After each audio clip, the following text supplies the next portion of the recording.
Before we get started, make sure you hit that subscribe button right now because this channel brings you the sharpest political breakdowns, the most explosive scandals, and the stories unfolding across South Africa that the mainstream media is often too slow to unpack. Turn on notifications, join the community, and stay ahead of the national conversation as we dive straight into one of the most talked about political storms currently sweeping across the country. South Africa woke up today to an avalanche of headlines and social media chatter suggesting that former President Jacob Zuma had suffered an unexpected blow after reports emerged claiming that police had taken possession of items allegedly believed to be unlawfully held.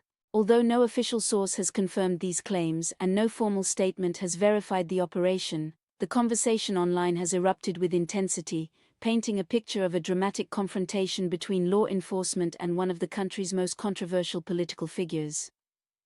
What we're seeing is not the confirmation of a corruption case, nor is it the announcement of a new criminal finding, but rather the explosion of public speculation, commentary, and political debate that has pushed this story into the national spotlight. The whispers began circulating when reports emerged from online commentators and political insiders alleging that law enforcement agencies had carried out a large-scale retrieval operation targeting assets supposedly linked to irregular acquisition or improper retention.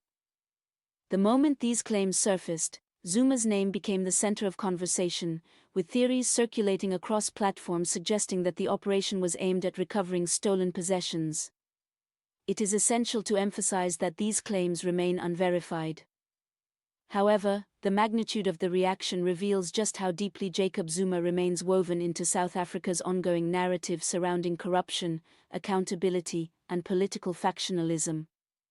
For years, Zuma has been entangled in legal battles, political disputes, commissions of inquiry, and allegations that range from dismissed to ongoing. This long history means that every new rumor, whether grounded in fact or fueled by speculation, instantly draws national attention. So when unconfirmed reports stated that police had allegedly moved to seize items labeled as stolen or unlawfully held, the country did what it always does: it broke into debate, analysis, and intense scrutiny.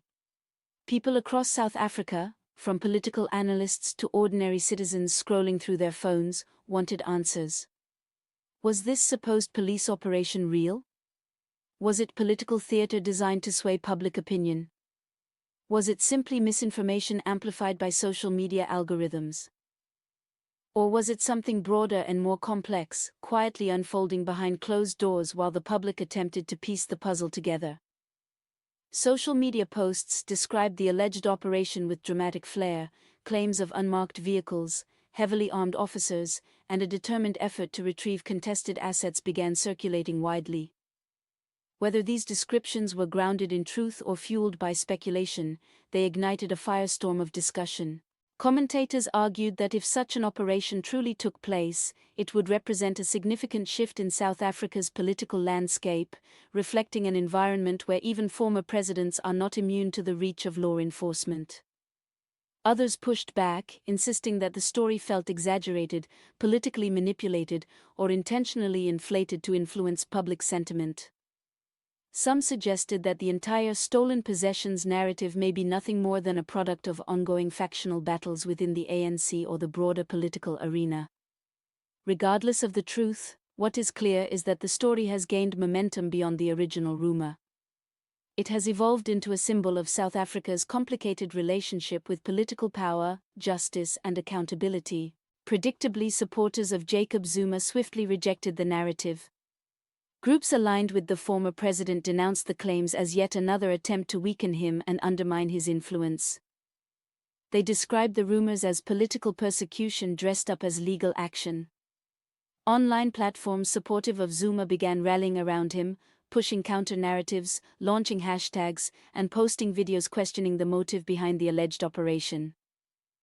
For these supporters, the issue is not whether the claims are true, it is the pattern they believe they have seen unfold time and time again: accusations or rumors emerging at strategic political moments, whether substantiated or not, used to discredit their leader. But among ordinary citizens, opinion remains sharply divided. Some feel strongly that Zuma, like any public figure with a complicated and legally contentious past, still has questions to answer. They argue that if authorities believe wrongdoing has occurred, they should act decisively, regardless of political fallout. Others argue that the country must find a way to move forward and avoid dragging former presidents into constant cycles of public humiliation based on rumors and factional agendas.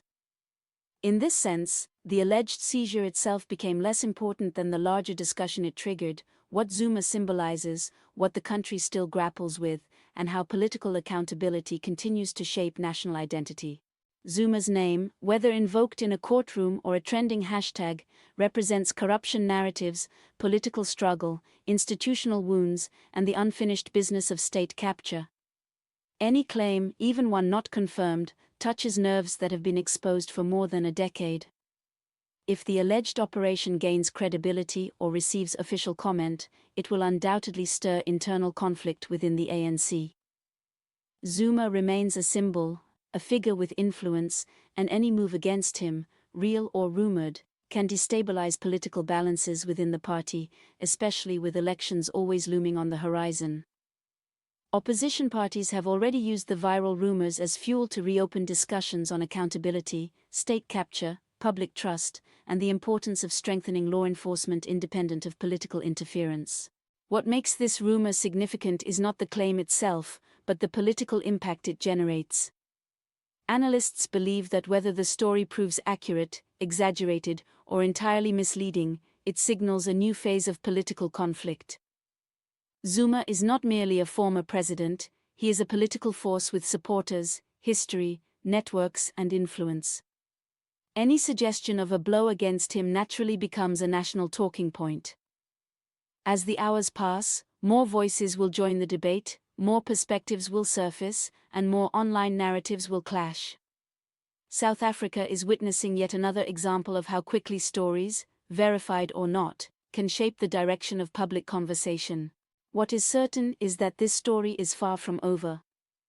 The allegation that Jacob Zuma suffered a major blow through a supposed police seizure of items suspected to be unlawfully held remains an unconfirmed claim embedded in a much larger narrative about politics, power, and justice in South Africa. Whether the rumor eventually proves true, exaggerated, or completely misunderstood, the public has already responded, the political landscape has already shifted, and the debate about Zuma's legacy and South Africa's political future has been reignited. This moment is less about the physical possessions in question and more about what the story represents: a nation still wrestling with its past, its leaders, and the future it hopes to build. Before you go, don't forget to subscribe, hit the like button, and turn on the notification bell. This unfolding story is only beginning, and you won't want to miss the next chapter as South Africa's political landscape continues to shift and the truth behind the rumors becomes clearer.